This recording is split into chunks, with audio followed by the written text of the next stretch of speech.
ಭಾರತದ ಇತಿಹಾಸದಲ್ಲಿ ಅತ್ಯಂತ ಮಹಾನ್ ಇಂಜಿನಿಯರ್ಗಳಲ್ಲಿ ಒಬ್ಬರಾದ ಸರ್ ಎಂ ವಿಶ್ವೇಶ್ವರಯ್ಯ ಅವರು ನಿರ್ಮಿಸಿದ ಅತ್ಯಂತ ಪ್ರಮುಖ ಕೃತಿಗಳಲ್ಲಿ ಒಂದು ಕೃಷ್ಣರಾಜಸಾಗರ ಡ್ಯಾಂ. ಇದು ಕೇವಲ ಒಂದು ಅಣೆಕಟ್ಟು ಅಲ್ಲ, ಕರ್ನಾಟಕದ ಅಭಿವೃದ್ಧಿಗೆ ಬುನಾದಿ ಹಾಕಿದ ಮಹಾಯೋಜನೆ. 1900ರ ದಶಕದ ಆರಂಭದಲ್ಲಿ ಮೈಸೂರು ರಾಜ್ಯದಲ್ಲಿ ನೀರಿನ ಸಮಸ್ಯೆ ತೀವ್ರವಾಗಿತ್ತು. ಕಾವೇರಿ ನದಿಯ ನೀರು ಮಳೆಗಾಲದಲ್ಲಿ ಹರಿದು ಹೋಗುತ್ತಿತ್ತು, ಆದರೆ ಬೇಸಿಗೆಯಲ್ಲಿ ರೈತರು ನೀರಿಗಾಗಿ ಹತಾಶರಾಗುತ್ತಿದ್ದರು. ಕೃಷಿ ಸಂಪೂರ್ಣವಾಗಿ ಮಳೆ ಮೇಲೆ ಅವಲಂಬಿತವಾಗಿತ್ತು.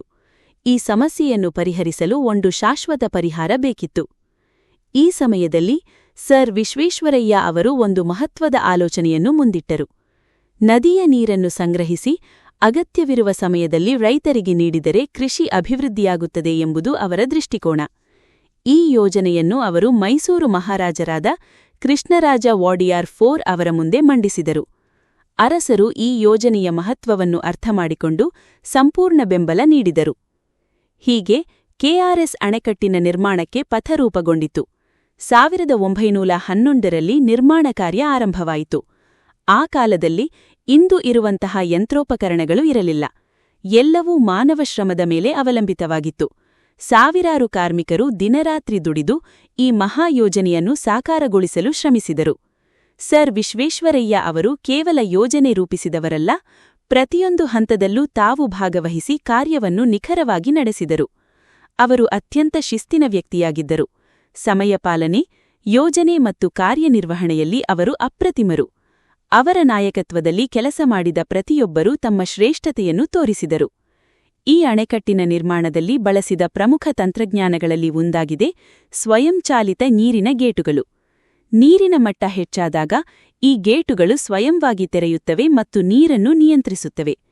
ಈ ರೀತಿಯ ತಂತ್ರಜ್ಞಾನ ಆ ಕಾಲದಲ್ಲಿ ಅತ್ಯಂತ ಹೊಸದು ಮತ್ತು ಅಪರೂಪದ್ದು. ಇದು ಸರ್ ವಿಶ್ವೇಶ್ವರಯ್ಯ ಅವರ ತಾಂತ್ರಿಕ ಪ್ರಜ್ಞೆಯನ್ನು ತೋರಿಸುತ್ತದೆ. ನಿರ್ಮಾಣದ ಸಮಯದಲ್ಲಿ ಅನೇಕ ಸವಾಲುಗಳು ಎದುರಾದವು.